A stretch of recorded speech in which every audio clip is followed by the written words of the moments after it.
pagi. Mari kita mulai ibadah kita. Mari kita satukan hati kita di dalam doa. Bapa, kami bersyukur buat pagi hari ini. Kami sadar kami ada semua karena kasih dan anugerah-Mu dalam setiap kehidupan kami. Kami datang dengan setiap kerendahan hati kami, Tuhan. Sucikan dan kuduskan kami dan layakkan kami. Engkau yang menuntun kami, Engkau yang membimbing kami, Engkau yang memberikan keteduhan dalam setiap hati kami. Pagi hari ini kami minta anugerah-Mu ada bersama dengan kami. Kami minta kasih-Mu itu ada bersama dengan kami. Kami boleh meminta anugerah-Mu turun atas kami, pengurapan turun atas kami semua pagi hari ini. Dan tempat ini kami ingin memuji dan memuliakan nama Tuhan. Terima kasih Bapa yang baik. Kami menyerahkan saudara-saudara kami yang masih dalam perjalanan. Tuhan tuntun dan sampaikan tempat ini dengan selamat tak kurang satu apapun. Perlindungan Tuhan menyertai mereka. Terima kasih Bapa, terima kasih. Kami mulai ibadah kami dan menyerahkan ibadah kami ini dari awal, pertengahan ke akhirnya ke dalam tangan kuasa-Mu. Di dalam nama Tuhan Yesus Kristus kami berdoa dan mengucap syukur. Haleluya, amin. Mari pagi hari ini kembali kita membawa ucapan syukur kita kepada Tuhan, karena Dia layak disembah dan Dia layak dipuji. Mari bawa pujian penyembahan-Mu di hadapan Tuhan kita.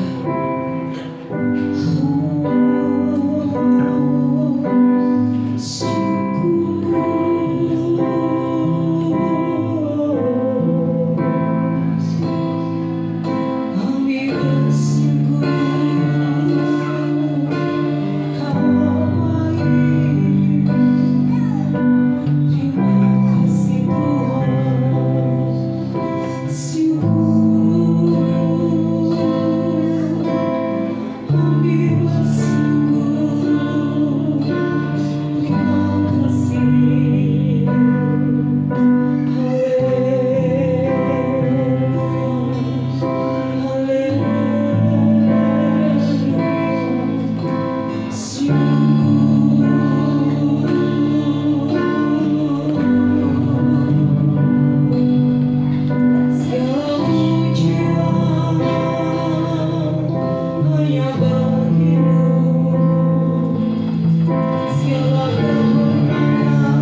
kuatkan kami.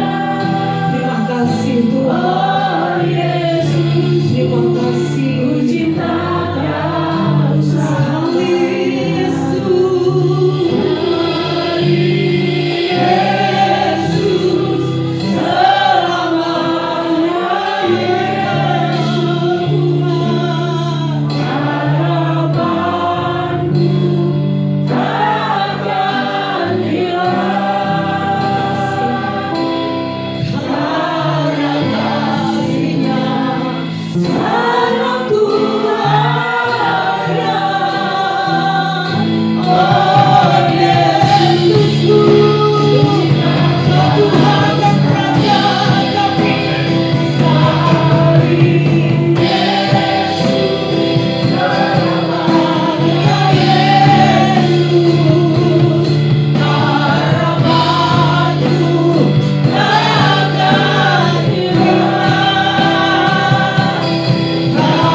Mari kita bersyukur mempunyai Tuhan Allah yang ajaib dan baik. Amin. Haleluya. Segala puji syukur hanya bagi-Mu Tuhan. Haleluya. Haleluya. Mari kita bersama-sama Bapak Ibu. Segala puji syukur hanya bagi-Mu Tuhan. Sebab Kau yang layak dipuja. Amin. Haleluya. Kami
kerjakan dalam kehidupan kita. Kita percaya ketika kita menyerahkan hati kita kepada Tuhan, Dia yang memberikan kekuatan dalam setiap kehidupan kita. Terima kasih Tuhan Yesus. Kami bersyukur buat cinta-Mu bagi kami Tuhan. Haleluya.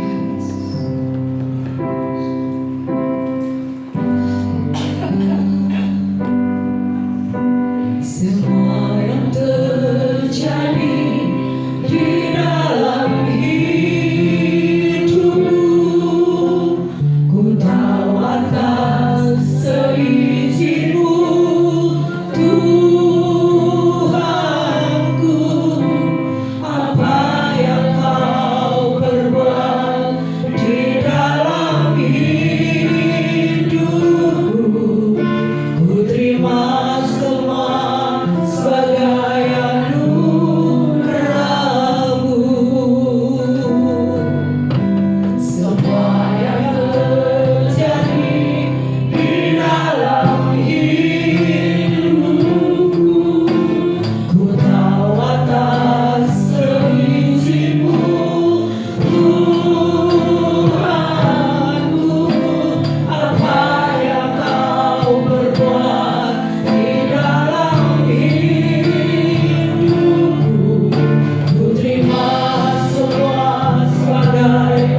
boleh meninggalkan kami, teman-teman sahabat boleh meninggalkan kami, keluarga boleh meninggalkan kami, tapi ketika Tuhan selalu ada bersama dengan kami, maka kami akan tetap kuat.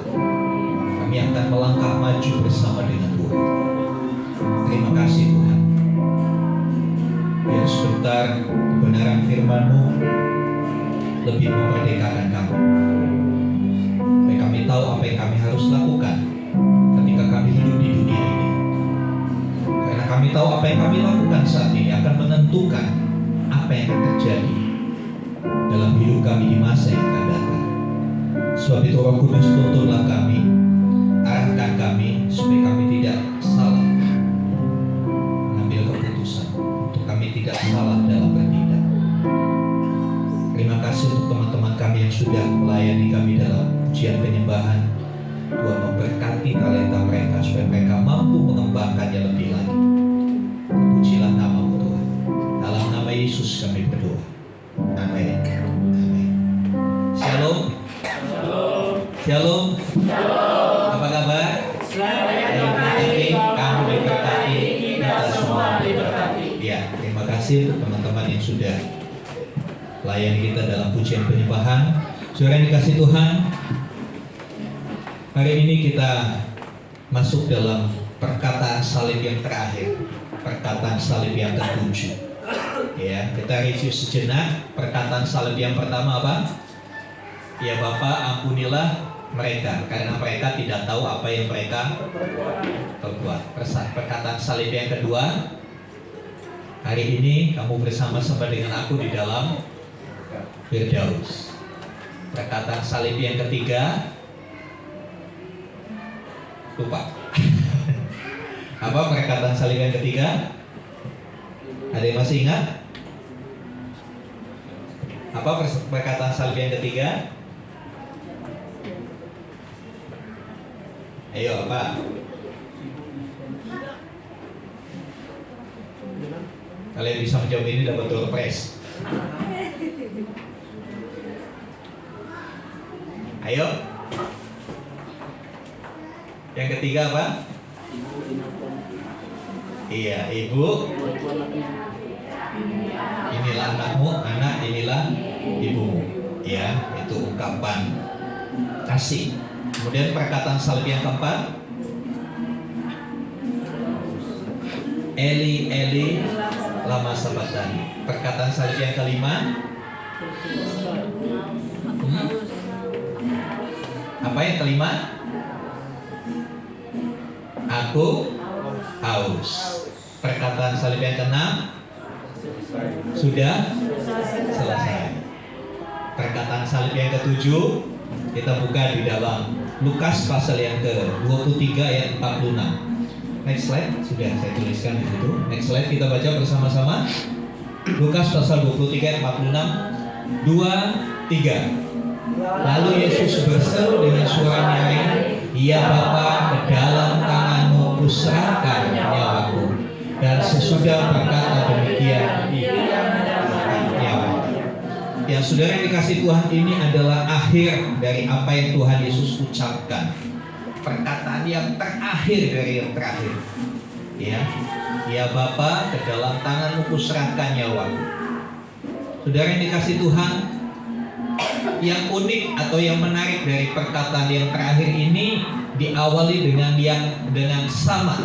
kata-kata yang sama dengan perkataan salib yang pertama. Perkataan salib yang pertama mengatakan, "Ya Bapa, ampunilah." Tapi kali ini juga dimulai dengan kata, "Ya Bapa." Dari awal hingga akhir kehidupan Kristus, dia selalu terkoneksi dengan Bapaknya. Dia selalu terhubung dengan Bapaknya. Tidak sekalipun dia memisahkan diri, menjauh dari Bapaknya.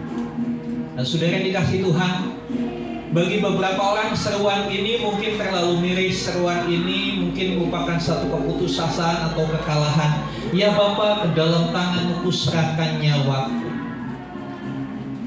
Tetapi kalau kita merenungkan, justru yang terjadi adalah kebalikannya. Next.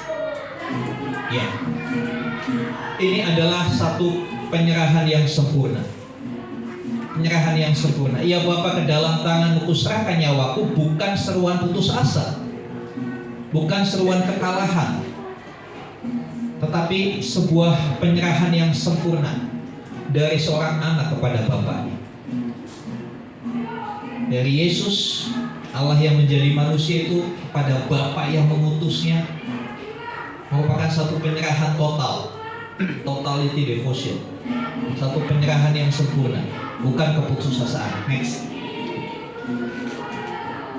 Saudara yang dikasih Tuhan, penyerahan ini bisa terjadi, penyerahan diri dengan kepercayaan yang penuh.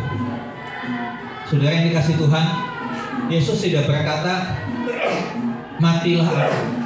Berapa banyak di antara kita ketika kita punya masalah, ya, tiba-tiba datang sesuatu yang buruk, mati aku, kan begitu. Itu ucapan putus asa, ucapan tidak berpengharapan.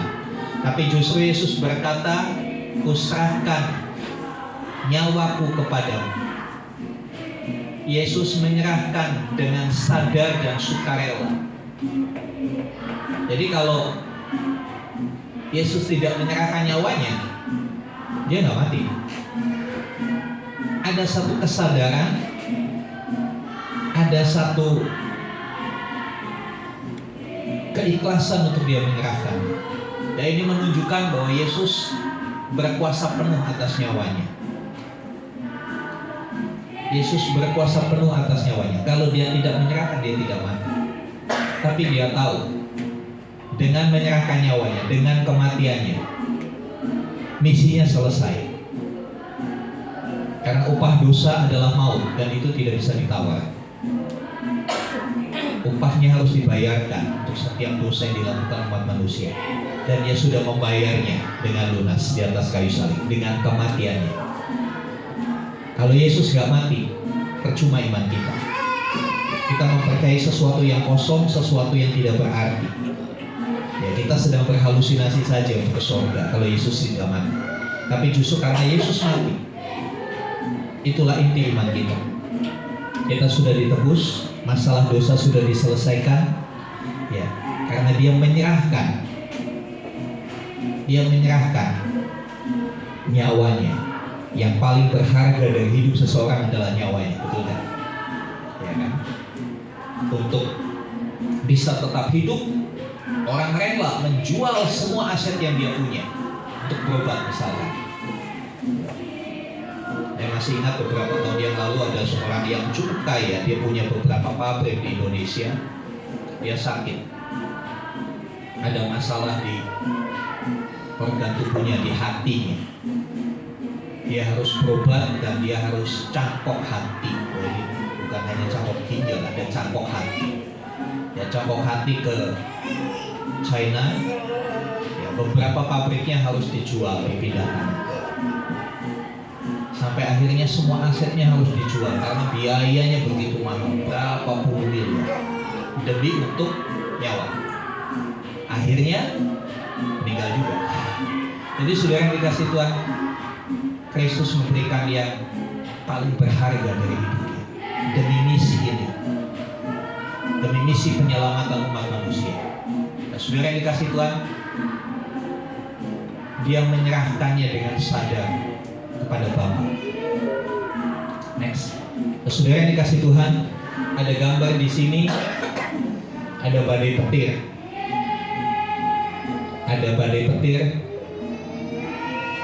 Sementara di dalam rumah ada seorang anak yang ketakutan, dia memeluk bapaknya. Ya. Di tengah penderitaan, di tengah siksaan salib yang begitu mengerikan, Kristus tetap mempercayai bapaknya. Dia tidak hopeless karena dia tahu untuk itulah dia harus lahir di dunia. Dan dia menyerahkan nyawa. Sama seperti anak kecil ini, ketika ketakutan, ketika ancaman bahaya, dia tahu kepada siapa dia harus berlindung. Dia percaya bapaknya sanggup memberikan ketenangan. Dengan pelukan itu anak itu tenang. Dengan pelukan anak itu bisa setidaknya mengurangi ketakutan. Ya, next.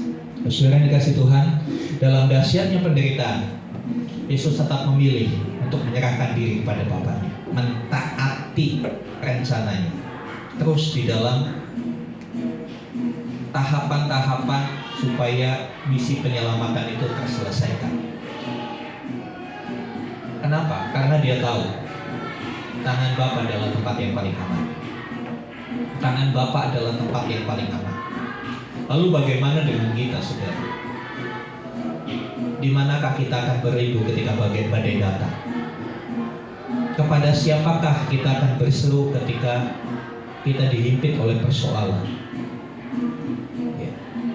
Ya, dunia ini memang penuh persoalan. Kehidupan memang penuh persoalan. Kadangkala masalah datang silih berganti. Ya, hidup memang banyak masalah. Kalau banyak cucian itu laundry namanya, bukan hidup. Saudara yang dikasih Tuhan, bukan masalah banyak atau sedikitnya masalah, tapi masalahnya yang menjadi pertanyaan, kemanakah kita akan berseru? Di manakah kita akan berlindung di saat-saat yang seperti itu? Mari kita buka di dalam Mazmur 46 ayat 1 dan 2.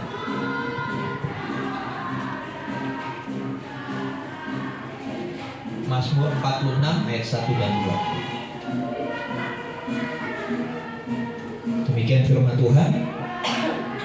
Untuk pemimpin biduan dari Bani Korah dengan lagu Alamot nyanyian, Allah itu bagi kita tempat perlindungan dan kekuatan, sebagai penolong dalam kesesakan apa? Sangat terbukti. Saudara aminkan ayat ini. Allah itu bagi kita tempat perlindungan dan kekuatan, sebagai penolong dalam kesesakan sangat terbukti. Mari pertanyakan kepada diri kita masing-masing, apakah kita sudah membuktikan bahwa Dia adalah Allah yang dapat dipercaya, bahwa Dia adalah tempat perlindungan, bahwa Dia adalah tempat kita berlindung ketika datang bahaya? Sudahkah terbukti kekuatannya melindungi kita? Saudara yang dikasih Tuhan, kadangkala kita lupa sama ayat ini ketika sedang mengalami persoalan, sehingga tanpa sadar kita minta pertolongan kepada sesama manusia yang sebetulnya mereka juga punya masalah, ya, yang sebetulnya resources atau sumber daya mereka juga terbatas. Tapi kita seringkali lebih suka minta pertolongan kepada yang terbatas itu. Kita lupa minta pertolongan kepada satu pribadi yang tidak terbatas.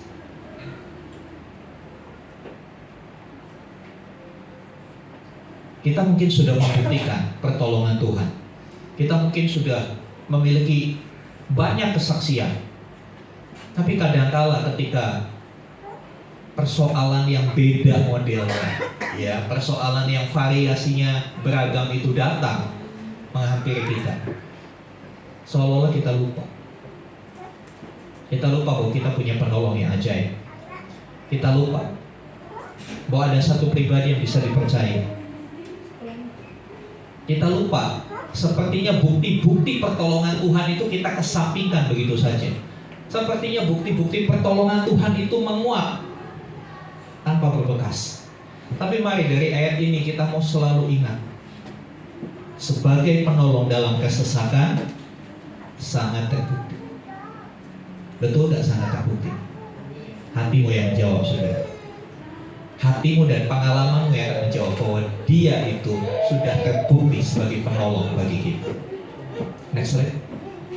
Saudara yang dikasih Tuhan, kepercayaan adalah dasar dari sebuah penyerahan. Kita tidak akan menyerahkan sesuatu kepada orang yang kita tidak percaya. Betul ya? Kepercayaan itu dasar. Jadi untuk sebuah penyerahan kita perlu percaya. Ya. Ibu-ibu di sini tidak akan mungkin menyerahkan anaknya kepada baby sister yang tidak saudara percaya, betul? Ya. Kita tidak akan mungkin menyerahkan sesuatu pada orang yang kita tidak percaya. Pertanyaannya, siapakah yang kita percayai? Siapakah yang bisa kita percayai? Mazmur 91 ayat 1 dan 2.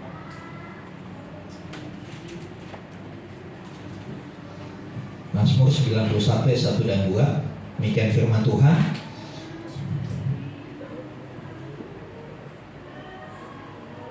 Orang yang duduk dalam lindungan yang maha tinggi, yang bermalam dalam naungan yang maha kuasa, akan berkata kepada Tuhan, tempat perlindunganku dan kubu pertahananku, Allahku yang kupercayai. Bisakah kita mempercayai Dia? Bisakah kita mempercayai Allah?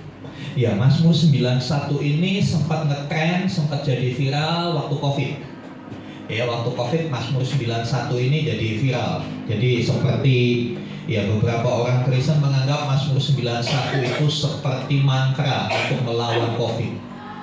Supaya nggak kena Covid, pagi siang malam baca ini, baca ini. Kalau doa baca ini, baca ini. Saudara, ini bukan mantra. Ini kebenaran yang harus meresap di dalam hati kita, bukan sekedar untuk diucapkan. Karena banyak orang yang mengucapkan firman. Ya, banyak orang yang suka mengucapkan firman. Bahkan banyak orang yang ngetik firman di Facebooknya, ngetik firman di status WA, di IG, di media sosial yang penuh dengan firman Tuhan. Itu nggak ada artinya kalau nggak lakukan. Itu tidak akan ada artinya. Itu nggak beda dengan iklan rokok. Kalau firman itu tidak merasap di hati dan kita lakukan. Dan nyatanya orang yang mengucapkan Mazmur 91 berulang-ulang ya kena Covid juga, saudara. Ya. Jadi memaknai firman Tuhan itu jangan seperti konsep nenek moyang kita. Dianggap mantra, kalau udah diucapkan, wah kita kebal, kita hebat, kita sakti. No. Firman Tuhan baru terbukti kalau kita lakukan di dalam kehidupan sehari-hari. Firman Tuhan baru nyata kuasanya kalau itu benar-benar diimplementasikan dalam hidup sehari-hari. Karena firman Tuhan itu bukan hanya untuk diucapkan. Firman Tuhan bukan hanya untuk dikhotbahkan, apalagi diperdebatkan. Firman Tuhan adalah kebenaran untuk diyakini dan dilakukan dalam hidup kita. Kalau saudara mempercayai tempat perlindunganku dan kubu pertahananku, Allah yang aku percaya, apakah kita benar-benar mempercayai Dia? Inilah perenungannya bagi kita. Tanpa kita mempercayai Dia, kita tidak bisa berserah.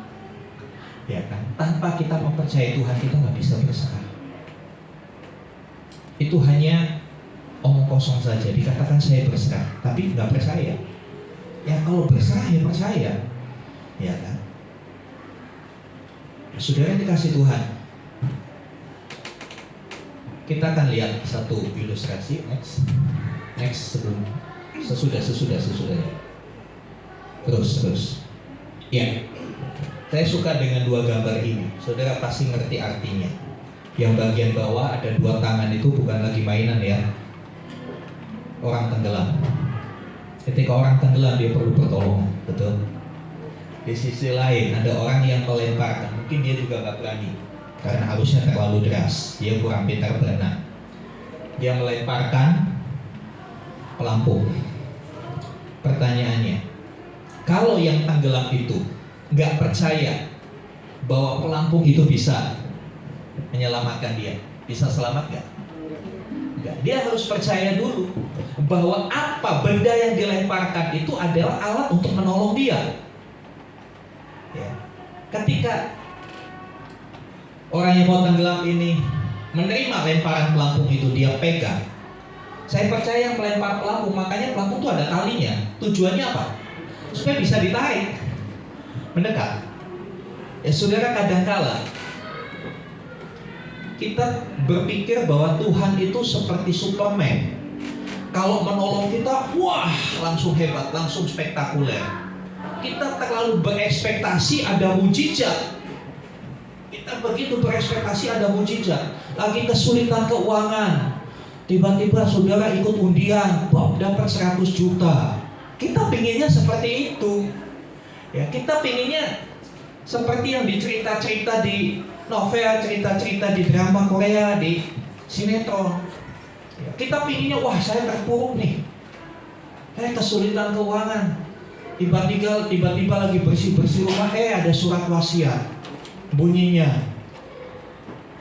bongkar septic tankmu, di situ ada emas. Lalu saudara bongkar. Iya, emasnya emas yang berbeda, sama kuningnya tapi beda. Nah, saudara yang dikasih Tuhan, kadang-kala kita terlalu berpikir bahwa Tuhan menolong kita itu dengan cara-cara yang sering difilmkan, yang sering dibuat sinetron begitu. Padahal seringkali Tuhan menolong kita dengan cara yang begitu sederhana, cara yang begitu simple.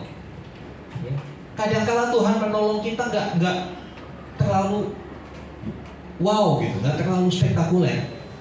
Tapi hasil akhirnya kan kita tertolong juga, betul. Hasil akhirnya kita tertolong juga.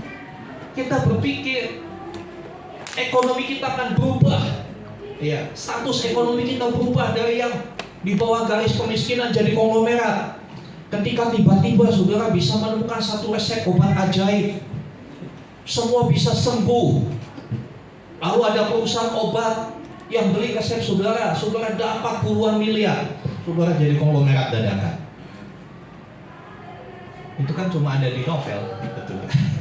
Itu kan cuma ada di drama-drama, di sinetron. Kadang-kala dari hal yang sederhana Tuhan menolong kita. Ya. Ketika kami pelayanan di Kalimantan, ya, kami tahu kami harus membiayai banyak hal untuk pelayanan. Kami menampung putra-putri daerah untuk kami bina, kami didik menjadi hamba Tuhan. Sementara konsepnya orang daerah, kalau pergi sekolah, apalagi sekolah Alkitab, udah gratis semua-muanya. Konsep orang tuanya di kampung begitu. Sehingga mereka datang ke sekolah Alkitab cuma bawa satu tas baju dan badan, nggak bawa duit sama sekali. Jadi sekolah Alkitab kami tuh di sana boro-boro uang bulanan, uang pendaftaran aja mereka nggak bawa. Lebih parah lagi, mereka datang nggak bawa uang saku apa-apa. Dan yang repot, ada beberapa wanita ketika datang bulan itu kan perlu sesuatu. Anda tahu itu? Mereka minta sama kami. Kami dipanggil mami, papi, mami, kami datang bulan minta. Lah bingung kan? Lah untuk masalah kayak gitu aja kita harus sediakan, saudara. Sehingga saya berdoa bagaimana sumbernya dari mana? Saya dulu paling nggak bisa bikin proposal, saudara. Hati saya itu nggak seperti itu, nggak bisa. Minta-minta itu nggak bisa. Saya cuma minta kepada satu alamat, kepada Bapa di sorga. Saya berdoa kepada satu Bapa, kepada Tuhan. Kita berdoa puasa gimana ini untuk mengatasi kesulitan keuangan dalam pelayanan. Akhirnya waktu itu datang satu hamba Tuhan yang punya karunia nubuat. Istri saya dipanggil. Selesai acara KKR, istri saya dipanggil. Lalu hamba Tuhan itu bilang, mana tangan? Ditunjukin. Bingung kan? Lalu dia berdoa. Tangan ini akan menghasilkan emas. Ya perempuan baru. Kita nggak ngerti apa maksudnya tangan menghasilkan emas. Apakah lagi korek-korek di kebun lalu nemu bongkar emas gitu kan? Pinginnya nggak begitu, ya kan? Manusia kan pinginnya cepat instan. Tanganmu akan menghasilkan emas. Pemikiran kita langsung, wah lagi nyangkut tiba-tiba dapat bongkar emas. Apalagi di Kalimantan Barat, kabupaten kami itu penghasil emas juga. Pemikirannya kan udah nyambung tuh, iya kan? Nah ilmu cocokmologi tuh, ilmu cocokmologi dipakai. Oh jangan-jangan korek-korek dapat emas. Ternyata bukan. Jadi istri saya harus menggunakan tangannya untuk bekerja. Apa? Bikin makanan. Saya mau kasih sedikit kesaksian, saudara. Kami waktu itu istri saya itu waktu kami menikah, dia cuma masak itu bisa cuma masak satu hal, cuma bisa masak air. Masak air nggak pernah gosong dia, saudara. Kalau masak mie kadang-kala terlalu lembek, kadang-kala masih setengah matang. Masak nasi kadang-kala juga gitu, terlalu lembek atau masih itu bahasa Jepangnya ngeltis. Ya. Tapi kalau masak nasi, masak air dia selalu berhasil. Tuhan suruh untuk bekerja, bikin makanan, bikin pisang goreng, lalu dijual, dijajakan keliling oleh anak-anak asuh kami, dijajakan keliling. Yang heran saudara, itu kurang lebih 3 tahun yang lalu, 3-4 tahun itu jual pisang goreng, pagi sore selalu jualan pisang goreng, dan selalu habis. Saya tanya, kamu kelilingnya kemana? Ke situ. Pagi ke situ, iya. Sore ke situ juga. Nah terus yang beli orang yang sama, iya. Masuk akal gak orang beli pisang goreng 3 tahun pagi sore kagak ganti-ganti? Itu orang kagak bosen-bosen makan pisang goreng, saudara. Itu orang bisa ketawa, tapi bagi kami itu sebuah mujizat. Kadang-kala mujizat itu hal-hal yang sepele, saudara. Bukan sesuatu yang spektakuler, sesuatu yang wah ini bisa viral begitu ya. Kadang-kala hal yang sepele. Dari situ, waktu itu pelayanan kami bisa membeli 1 set alat musik sound system. Kita bisa membiayai itu cewek-cewek yang kita didik untuk membiayai bulanan mereka, kebutuhan roti tawar bulanan itu bisa. Kita bisa kasih uang transport mereka. Nah, saudara yang dikasih Tuhan, kadang-kala kita berpikir pertolongan Tuhan itu harus yang sesuatu. Tapi kita melupakan hal-hal yang sepele, yang sebetulnya itu juga campur tangan Tuhan dalam hidup kita. Kadang-kala kita jadi orang yang lupa bersyukur. Kita pinginnya bersyukur itu kalau tiba-tiba di rekening masuk 100 juta baru bersyukur, baru bikin ucapan syukur, ya kan? Bukankah tiap hari berkat yang kita terima itu adalah pertolongan dari Tuhan? Kita kadang-kala menganggap itu hal yang remeh, hal yang sepele, hal yang gak penting. Lebih parah lagi, ada orang yang berkata, ya kalau jualan laku ya itu kan karena saya bikinnya enak, ya karena saya bisa promo makanannya enak, ya itu udah wajar. Orang jualan dibeli orang itu wajar. Justru perkataan seperti itu adalah perkataan yang kurang ajar kepada Tuhan. Kalau orang tidak gerakkan, kalau tidak digerakkan Tuhan untuk membeli apa yang kita jual, dia tidak akan beli. Apakah kita satu-satunya yang menjual produk itu di dunia ini? Oh enggak. Ya. Teman-teman di sini yang driver online, apakah Anda satu-satunya driver online di Cikarang? No, ribuan. Tapi kenapa itu orderan nyangkut di Anda? Bukan dia itu campur tangan Tuhan.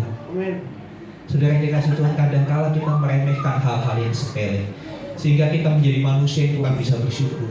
Kita pengennya sesuatu yang gede aja. Ya nggak salah melakukan sesuatu yang besar, tapi iman itu juga harus diperbesar. Ya. Sebelumnya, ya kembali, kita tidak akan bisa. Nah ini langkah untuk bisa memiliki penyerahan yang sempurna, supaya bisa sampai menyerah kepada Tuhan. Itu ada tahapannya. Tahapannya mulai dari tahu dulu, mendapat info, belajar, tahu tentang Tuhan. Saudara tahu tentang Tuhan? Seberapa banyak tahumu tentang Tuhan? Kalau belum tahu, belajar. Kalau belum tahu, cari tahu. Ya kan? Kalau belum tahu, cari tahu. Semakin kita banyak tahu, banyak memahami tentang Tuhan, kita bisa melangkah kepada pengenalan. Kalau saudara tahu orang itu baik, orang itu suka menolong, orang itu murah hati, pasti saudara pengen dekat, betul gak? Ya kan? Kalau saudara kenal, oh dia itu murah hati, dia suka menolong orang, tanpa minta pun kadang-kala dikasih begini. Pasti kita pengen kenal, pengen dekat. Kalau kita tahu siapa Tuhan kita, saya pastikan kau akan ingin dekat dengan Tuhan, ingin punya interaksi, Ya, kadang-kala dengan orang di dunia aja kita ingin dekat, dengan pejabat misalnya, iya kan? Ada di sini yang punya nomor pribadinya Pak Bupati yang sekarang, Pak Ade, ada? Kalau saudara dapat nomor pribadinya Pak Ade gimana rasanya? Wah senang. Kalau bisa ingin segera menghubungi, sekedar mengucapkan selamat pagi, selamat siang, selamat sore. Ya, saudara yang dikasih Tuhan, Tuhan kita lebih dari itu semua. Kalau kita makin mengenal Dia, makin tahu Dia, kita akan ingin lebih kenal. Bagaimana supaya bisa lebih kenal? Harus berinteraksi. Kita pengen kenal Tuhan tapi nggak pernah berinteraksi, nggak pernah baca, kita nggak pernah berdoa. Gimana mau kenal Tuhan? Yang disampaikan hari Minggu itu hanya secuil kecil. Tiap hari saudara harus siapkan waktu untuk berinteraksi dengan Tuhan. Semakin saudara kenal, saudara akan makin percaya. Betul? Kalau saudara kenal dengan teman, ya, diajak kerja, ayo ikut saya kerja. Berangkat nggak? Berangkat. Karena saudara tahu, saudara nggak akan disia-siakan.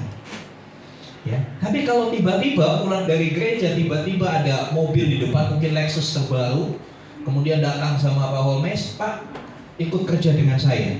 Gimana? Yang bertanda tanya, siapa lu kan? Siapa ini baru kenal? Walaupun tampilannya mentereng, bisa aja tuh mobil pinjaman. Tapi beda ketika orang itu sudah kenal dengan kita, kita sering berinteraksi, sering ngobrol, sering chattingan, lalu ngajakin kita untuk berbisnis bersama. Kita akan percaya. Kita akan percaya. Demikian halnya dalam hubungan kita dengan Tuhan. Tanpa pengenalan akan Tuhan, kita nggak akan kenal Dia.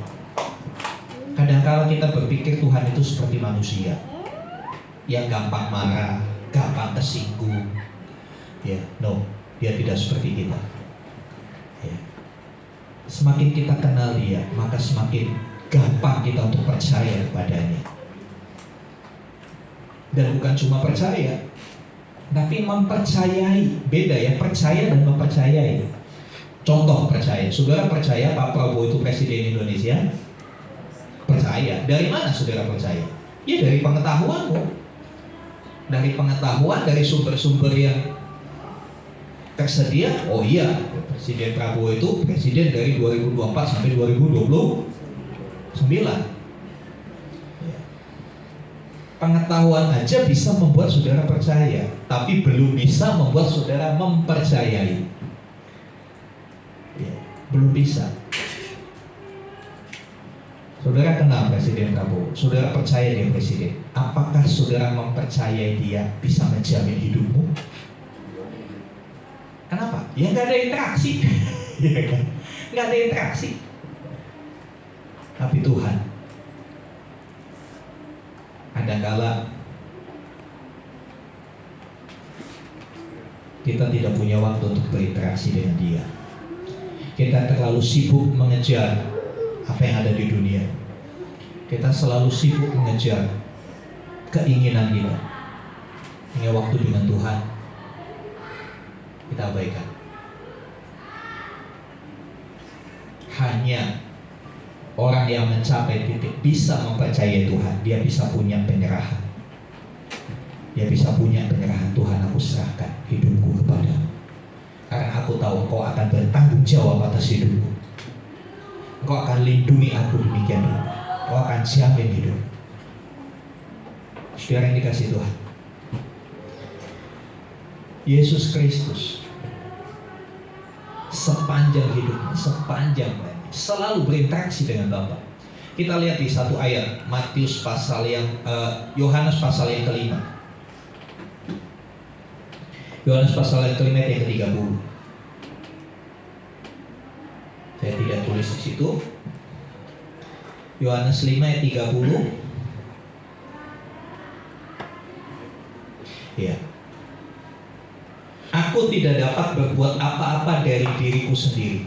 Aku menghakimi sesuai dengan apa yang aku dengar, dan penghakimanku adil. Sebab aku tidak menuruti kehendakku sendiri, melainkan kehendak Dia yang mengutus aku. Jadi di dalam pelayanannya, inilah yang Yesus lakukan. Dia mempercayakan hidupnya seluruhnya kepada Bapa. Dia melakukan segala sesuatu seturut kehendak Bapa. Apa yang dikatakannya itu dari Bapa.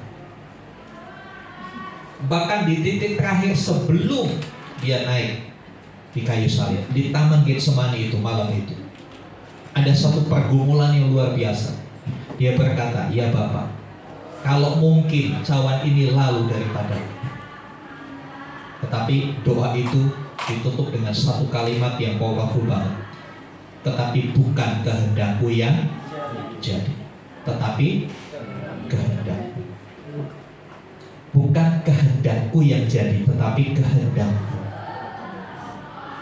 Inilah satu bentuk penyerahan total. Dan penyerahan total itu nggak cuma omdo, nggak cuma omong doang. Banyak kali orang ngomong doang. Oh, saya pasti dukung, saya begini. Wah, saya udah bosan dengan omongan-omongan seperti itu. Udah Pak, tenang Pak, pelayanannya nanti saya dukung.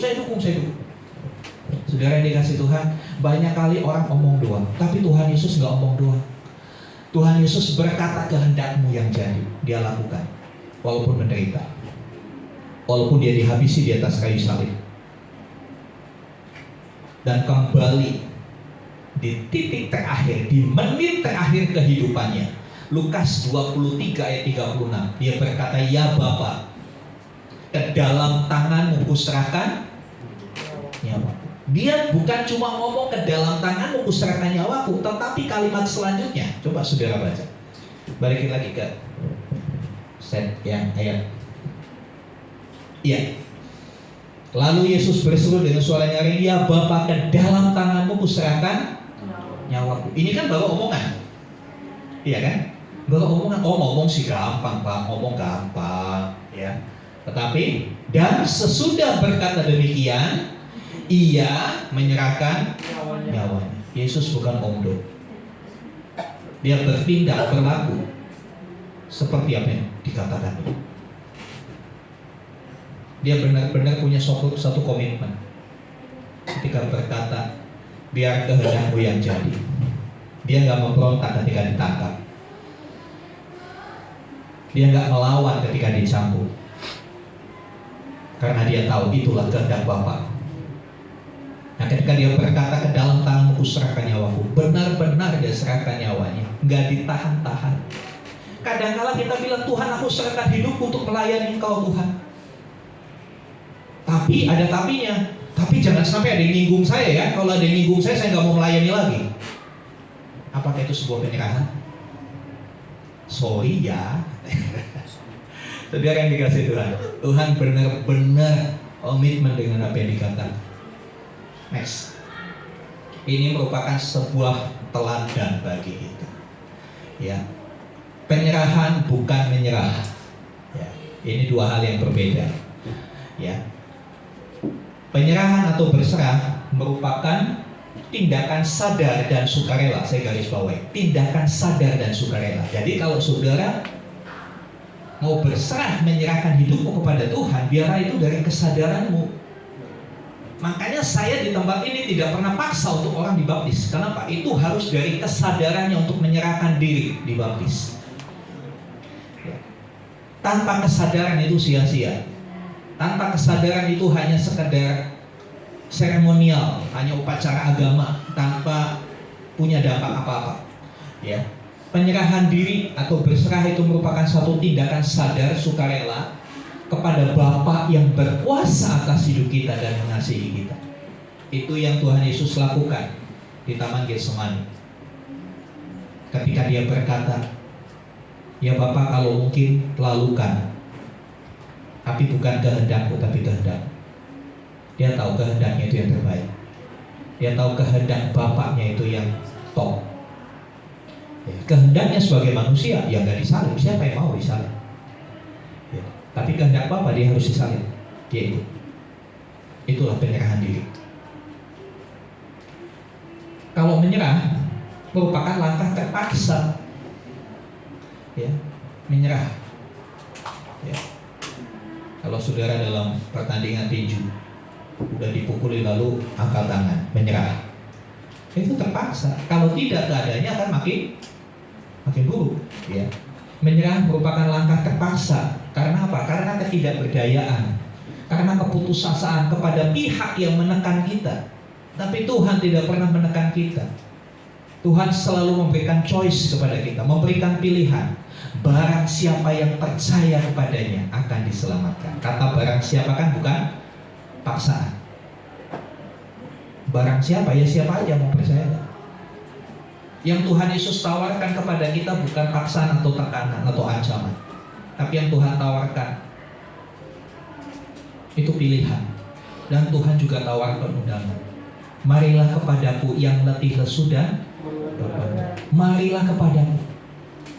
Lalu minggu lalu kita juga belajar 2 minggu yang lalu. Barang siapa haus, hendaklah ia. Tidak ada satu paksaan. Dikembalikan kepada kita untuk memutuskan. Ya. Itulah inti dari penyerahan. Kesadaran karena kita perlu Tuhan. Kesadaran karena kita tahu Dia yang berkuasa atas hidup kita. Dia tidak menekan kita. Apa yang memberikan choice? Kita punya yang namanya kehendak bebas. Mau mengikut Tuhan atau mau meninggalkan Tuhan. Ya, mau melayani Tuhan atau jadi jemaat biasa. Itu pilihan. Tapi orang yang mengenal Dia tahu apa yang harus dipilihnya. Orang yang benar-benar mengenal Tuhan, dia tahu bagaimana dia harus memilih. Next. Ya, terus ya, saudara yang dikasih Tuhan, satu teladan bagi kita. Perkataan terakhir ini merupakan suatu teladan. Yesus bukan hanya sekedar mengajar dengan teori pendidikan yang begitu hebat, tetapi Dia juga mengajar kita dengan teladan hidup.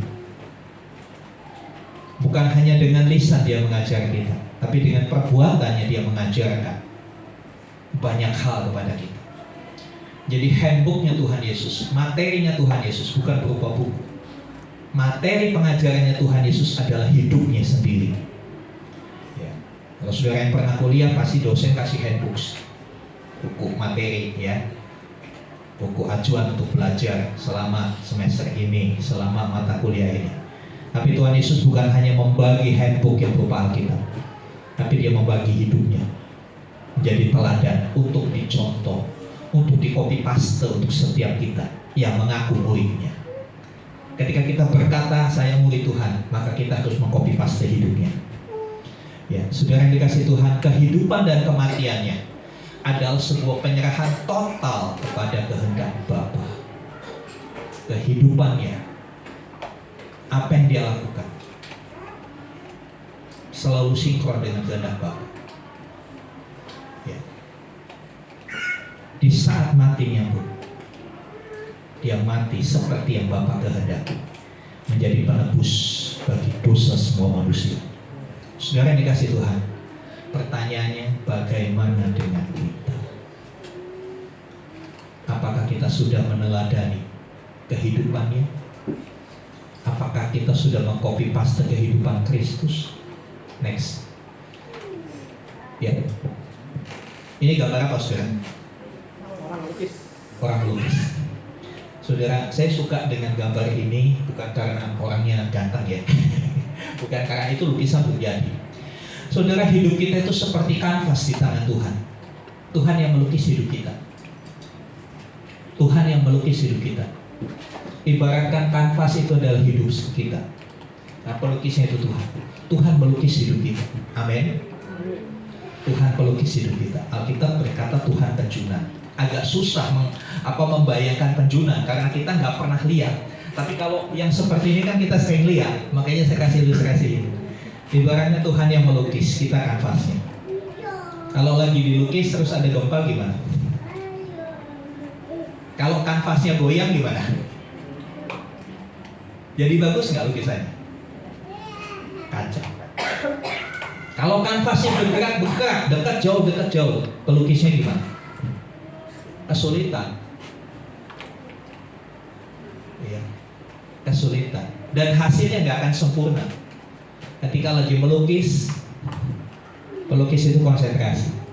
Tapi ketika kanvasnya goyang atau kanvasnya lari-lari, hasilnya jelek begini mah kecoret. Kurang lebih seperti itu hidup ini. Ketika kita terlalu banyak protes, ketika terlalu banyak, maaf istilah saya agak kasar, ketika kita terlalu banyak bertingkah sama Tuhan, jelek hidupmu, gambaran hidupmu jelek. Kenapa? Banyak tingkah. Ilmu fisika juga menyebutkan, ya, gaya itu berbanding lurus dengan tekanan. Yang pernah belajar fisika, gaya berbanding lurus dengan tekanan. Jadi jangan menganggap, aduh hidupku banyak tekanan, dia lu banyak gaya sih. Lu banyak gaya, lu banyak tekanan, ya kan?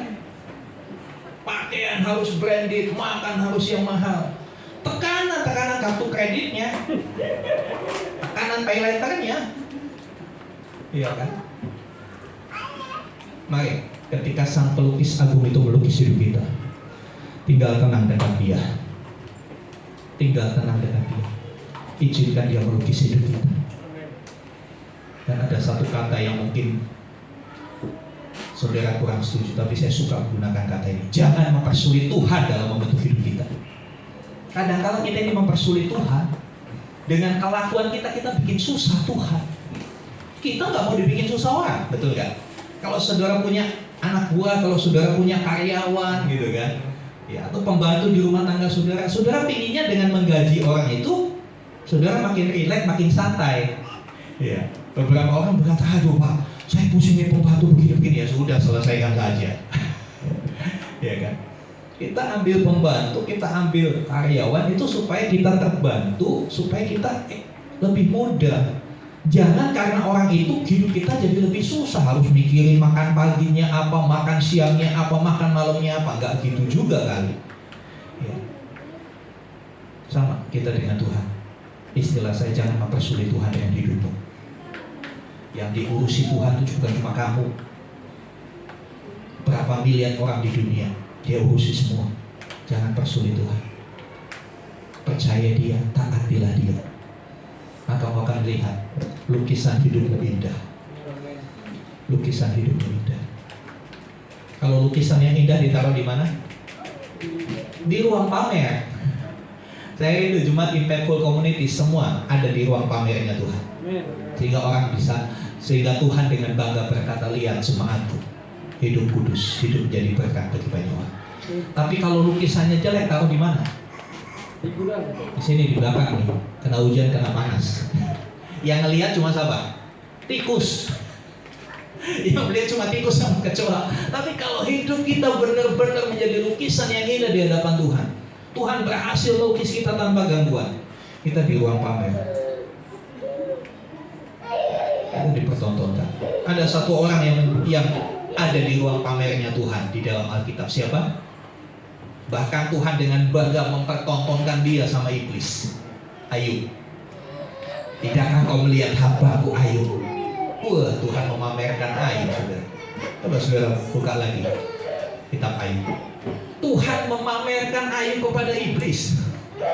Iblis, kau gak lihat hamba-Ku Ayub? Ya saleh, dia setia. Wah. Rindukah kita? Tuhan berkata gitu buat hidup kita. Ya, next.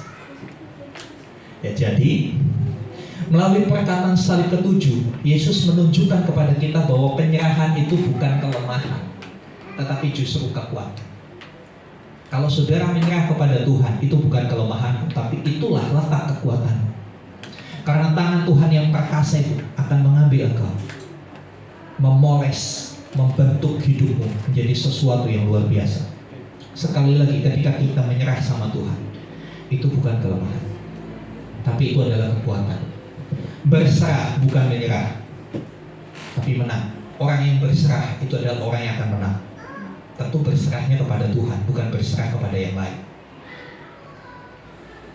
Kita bukan menyerah, bukan menyerah kepada keadaan, menyerah dengan kesulitan, menyerah dengan kondisi, ya, menyerah dengan sakit penyakit, tidak. Tapi kita berserah kepada Tuhan, karena Dia yang sanggup mengubah hal yang buruk menjadi hal yang baik. Bukankah Roma 8 ayat 28 mengatakan segala sesuatu mendatangkan kebaikan, ya, bagi kita yang mengasihi Dia. Saudara yang dikasihi Tuhan, percayakan hidup kepada Tuhan adalah kunci damai yang sejati. Percayakan hidupmu kepada Tuhan. Taruh hidup di tangan Tuhan. Maka sekalipun dunia bergoncang, sekalipun langit runtuh, kita akan tetap ada damai.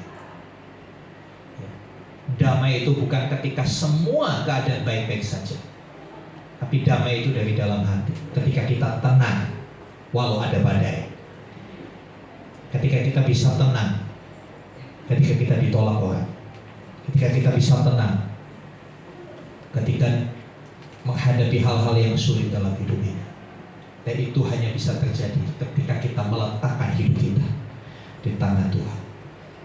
Mari sama-sama balik berdiri. Saya udah ambil musik kembali. Yesus sudah memberikan teladan yang sempurna. Bagaimana hidupnya, bagaimana matinya. Dia tidak lari dari kehendak Bapaknya. Dia selalu seiring dengan kehendak Bapaknya. Apakah Yesus tidak punya kehendak? Ya, sebagai manusia sama seperti kita. Dia punya kehendak, dia punya keinginan. Tetapi dia kesampingkan keinginannya demi kehendak Bapa. Haleluya. Sekali Yesus, Tuhan Yesus. Ku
Terima kasih Tuhan untuk apa yang Tuhan sudah contoh. Betapa Tuhan Yesus memiliki penyerahan yang sempurna kepada Bapa. Biarlah kami sebagai murid-murid juga memiliki penyerahan sempurna kepada Bapa. Kami sadar hidup kami telah ditebus, harganya telah lunas dibayar. Kami sadar hidup kami bukan milik kami lagi. Kami sadar kami tidak berhak atas hidup kami. Maka itu, dengan kesadaran dan sukarela kami mau berkata, jadilah kehendak. Beri kami kekuatan untuk kami hidup dalam kehendak Tuhan. Kadangkala kehendak Tuhan itu sebuah penderitaan bagi kami. Sebab itu kami perlu kekuatan untuk kami tetap teguh di dalam Tuhan. Kami tidak berontak, kami tidak lari dari penderitaan itu. Tapi bersama Tuhan kami menjalaninya. Karena kami tahu akhir dari semuanya adalah kemenangan buat setiap kami. Roh Kudus,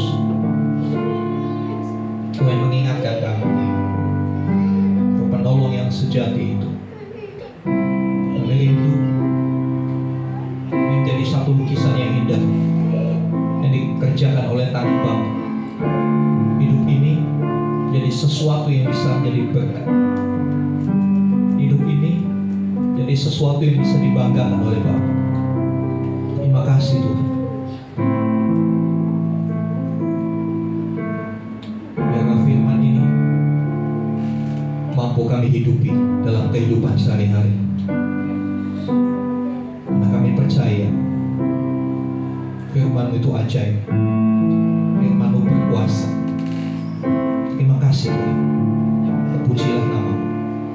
Dalam nama Yesus kami berdoa. Amin. Silakan duduk saudara. Selamat Tuhan, kita memiliki Tuhan Yesus yang baik dalam kehidupan kita. Kita akan memberikan persembahan kita. Saya minta Ibu Dorta untuk bertugas. Kita akan memberikan pujian, segala puji syukur hanya bagi-Mu Tuhan.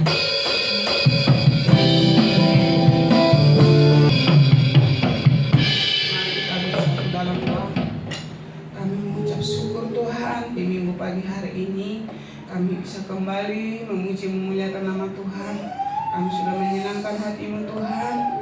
Biarlah Tuhan ibadah kami meninggikan nama-Mu. Biarlah Engkau Tuhan kami puji selalu sepanjang hidup kami. Terima kasih buat firman-Mu Tuhan. Biarlah firman yang kami dengar hari ini, biar kami renungkan siang dan malam, dan sungguh-sungguh kami lakukan dalam kehidupan kami Tuhan. Kami butuh Engkau Tuhan. Biarlah kami mau dipimpin oleh Tuhan. Kalau kami ada di hadirat Tuhan, kami pasti mendapat kemenangan Tuhan. Amin. Berkatilah semua jemaat-Mu di tempat ini Tuhan. Berkati persembahan kami. Berkati tangan-tangan yang memberi apapun pekerjaan kami, apapun usaha kami Tuhan. Berkati Tuhan. Biarlah persembahan kami ini kami pergunakan untuk gereja-Mu di tempat ini. Terima kasih Bapa, terpujilah nama-Mu. Haleluya. Amin. Doa syafaat. Nanti Pak Agus yang pimpin kita dalam doa syafaat. Mari sama-sama berdiri saudara.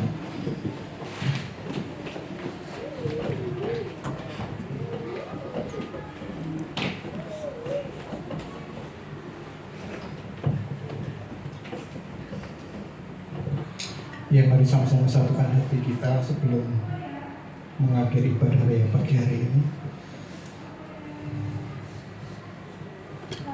Tentunya Bapak Ibu dan saya tidak pernah meragukan kalau Tuhan Yesus telah memberikan yang terbaik bagi setiap kita. Dan keteladanan Tuhan Yesus tidak cuma sekedar bicara, tetapi Tuhan Yesus lakukan untuk memberikan contoh bagi setiap kita. Pertanyaannya adalah bagi Bapak Ibu maupun saya, bagaimana dengan hidup kita? Bagaimana kekristenan kita yang selama ini ada di tengah-tengah kehidupan setiap Bapak Ibu maupun saya? Apakah kita mulai hari lepas hari kami semakin baik dan semakin serupa dengan Tuhan? Inilah menjadi permohonan bagi setiap kita. Mari kita sama-sama berdoa pagi hari ini. Bahwa dalam surga kami mengucap syukur buat pagi hari ini Tuhan Yesus. Dalam beberapa minggu ini Tuhan telah mengingatkan kembali bagaimana pengorbanan Tuhan Yesus bagi setiap kami itu yang terbaik. Bahkan keteladanan Tuhan Yesus yang senantiasa kami boleh rasakan, kami boleh lihat. Biarlah menjadi perenungan bagi setiap kami Tuhan. Bagaimana kami mengiringi Tuhan sampai saat ini. Apakah kualitas kehidupan kami yang hari lepas hari kami semakin baik? Apakah kesempatan kehidupan yang Tuhan percayakan bagi setiap kami semakin menyadari tujuan hidup kami yang saat kami semakin serupa dengan Tuhan.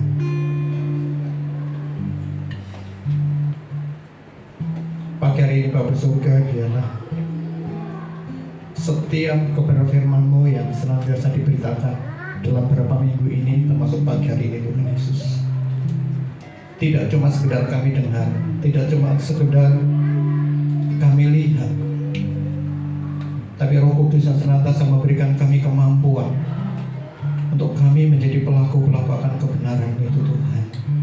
Kami tidak mau menyanyiakan setiap pengorbanan Tuhan Yesus Kristus.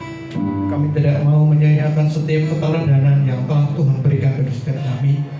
Tetapi kami mau ambil bagian Tuhan, untuk kami hari lepas hari kami juga semakin baik. Hari lepas hari kami semakin serupa dengan Tuhan. Terima kasih Bapak surga, terima kasih Roh Kudus. Pagi hari ini kami menyerahkan kehidupan kami hari ini ke depan dalam tangan Tuhan. Biar Tuhan yang terus membawa kami semakin dewasa di dalam mengiringi Tuhan. Tuhan yang membawa kami untuk kami semakin mencapai segala sesuatu yang lebih baik, sehingga melalui kehidupan kami Tuhan Yesus, dimanapun kami ada, kami menjadi garam dan terang di tengah kehidupan kami. Orang boleh melihat Kristus melalui kehidupan kami Tuhan Yesus. Terima kasih Bapak surga, kami bersyukur bila kebenaran firman-Mu pada pagi hari ini sungguh-sungguh kami pegang, sungguh-sungguh kami simpan dalam hati kami, dan kami lakukan setiap langkah kehidupan kami dimanapun kami ada. Sehingga ketika Tuhan Yesus menjadi teladan bagi kami juga mau bahwa kami menjadi teladan bagi lingkungan kami dimanapun kami ada Tuhan. Terima kasih Bapak surga. Kami berdoa sepakat sehati untuk membela kami Bapak Ubajai Kerawang Tuhan Yesus. Biarlah pengurapan hikmat Allah turun atas hamba-Mu, kekuatan kesehatan yang senantiasa memimpin beliau Tuhan. Kami bersyukur biarlah Tuhan yang senantiasa menyertai setiap langkah kehidupan kepada kami, setiap pelayanan yang ada di tengah-tengah kami Tuhan Yesus. Tuhan yang senantiasa terus memampukan untuk boleh lebih baik di hari-hari ke depan, dan kami percaya bahwa penyertaan Tuhan yang sempurna itu menyertai gembala kami Tuhan Yesus. Berkati keluarganya, Budia, berkati kedua putrinya, Sasa yang ada di Solo maupun Serang Tuhan. Sebelum kami percaya keluarga ini ada dalam hati-Mu Tuhan. Keluarga ini adalah penyertaan Tuhan yang sempurna. Bahkan damai sejahtera Allah yang melapis segala akal boleh senantiasa melingkupi keluarga hamba-Mu Tuhan Yesus. Terima kasih Bapak surga. Kami bersyukur buat setiap kami yang pagi hari ini boleh bersama-sama beribadah di tempat ini. Pada surga dialah Tuhan yang telah Kau ikat kami dengan tali kasih-Mu Tuhan Yesus. Kami menjadi satu keluarga, kami menjadi satu saudara, sehingga kami boleh bersama-sama menghadirkan Tuhan di tengah kehidupan kami. Kami boleh mendatangkan kerajaan Tuhan di tengah kehidupan kami Tuhan Yesus, sehingga kekristenan kami hari lepas hari kami semakin berkenan dan Tuhan berkenan atas setiap kehidupan kami. Terima kasih Bapak surga. kami menyerahkan kehidupan kami hari ini ke depan dalam penyertaan Tuhan. Apapun profesi kami Tuhan, apapun pekerjaan kami, apapun menjadi pergumulan kami, satu kami percaya Tuhan yang berjalan mendolong setiap kami Tuhan Yesus. Biar iman keyakinan kami di dalam Tuhan Yesus Kristus tidak pernah luntur dengan situasi yang kami hadapi, dengan kondisi yang kami alami, karena Allah yang senantiasa bersama-sama dengan kami. Terima kasih Bapak surga. Damai sejahtera Allah yang melampaui segala akal yang menyertai seluruh jemaat yang ada di tempat ini Tuhan Yesus. Terus Tuhan ikat kami dengan tali yang senantiasa, tali kasih-Mu yang tidak pernah berputus, untuk senantiasa kami bergandeng tangan, untuk kami maju bersama, untuk kami memiliki dampak dimanapun kami ada. Terima kasih Bapak, kami bersyukur buat gereja di tempat ini Tuhan. Dan kami percaya bahwa gereja ini ada bukan karena kekuatan kami, gereja ini ada bukan karena rencana kami, tetapi semua karena rencananya Tuhan. Kami menyerahkan gereja ini ke depan di dalam tangan Tuhan Yesus Kristus. Kalau Tuhan izinkan gereja ini boleh ada di Delta Mas di tempat ini Tuhan.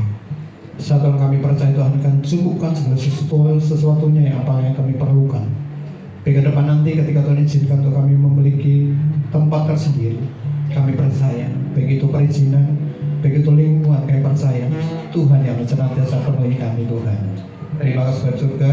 Setiap program yang ada di gereja ini, baik komsel yang ada di GMI, komsel yang ada di KSP, komsel yang ada di Lipo Cikarang, biarlah menambah kedewasaan bagi setiap kami, untuk kami boleh mengerjakan setiap program gereja dengan hati yang tulus.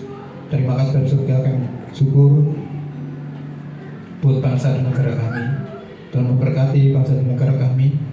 Biar damai sejahtera Allah yang melampaui segala akal, segala pemerintah atas para pemimpin kami, sehingga bangsa ini boleh hari lepas hari semakin diperbaiki dalam perekonomian, diperbaiki di dalam pemerintahan, baik pusat maupun daerah Tuhan.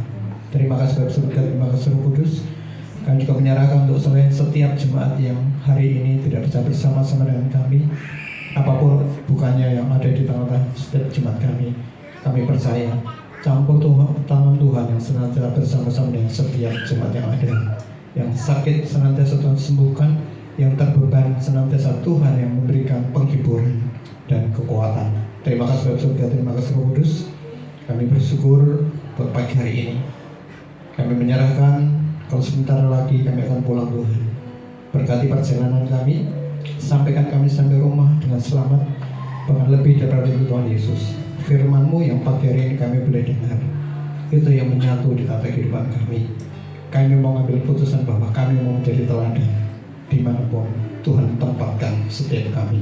Terima kasih Bapak surga. Di dalam nama Tuhan Yesus Kristus, kami siap menerima berkat-Mu melalui hamba-Mu. Mari buka hatimu saudara, angkat tanganmu kepada Tuhan.